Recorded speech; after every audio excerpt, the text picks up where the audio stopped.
அனுபவிச்சு பாடுறாங்க. எப்படி பாடுறாங்க தெரியுமா? பெலிஸ்தியாவின் குடிகளை திகில் பிடிக்கும், ஏதோமின் பிரபுக்கள் கலங்குவார்கள், மோவாபின் பராக்கிரமசாலிகளை நடுக்கம் பிடிக்கும், கானானின் குடிகள் யாரும் கரைந்து போவார்கள்னு பாடுறாங்க.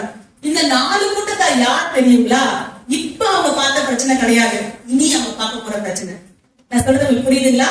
எகிப்துல இருந்து வெளியே வந்துட்டாங்க. இனி அவங்க கானானுக்கு போய் சேரும் வரைக்கும் வழியில் அவங்க எதிர்கொள்ள போகிற பிரச்சனைகளை குறித்து அவங்க எப்பொழுதே பாடுறாங்க தெரியுமா? கர்த்தர் செங்கடலை பிரித்த போதே பாடுறாங்க. என்னன்னு பாடுறாங்க தெரியுமா? எப்படி கர்த்தர் இந்த செங்கடலை பிளந்து இந்த எகிப்தியர் கைக்கு எங்களை தப்புவித்தாரோ, எப்படி அந்த தண்ணிக்கு ஒரு ஸ்டாச்சு சொல்லி அந்த தண்ணி அப்படியே கண்ண போல நிறுத்தி எங்களை கடக்க பண்ணினாரோ, அதே போல இதுக்கப்புறம் நாங்க கடக்கும் பொழுது பெலிஸ்தியர் வழியில வருவான், கானான் வழியில வருவான், ஏதோம் வழியில வருவான், மோவாப் வழியில வருவான், அம்மோன் வருவான். எத்தனை பேர் வழியில வந்தாலும் சரி, அத்தனை பேரையும் அவருடைய புயம் ஸ்டாச்சுன்னு சொல்லி அப்படியே நிக்க வச்சு எங்களை கடக்க பண்ணணும்னு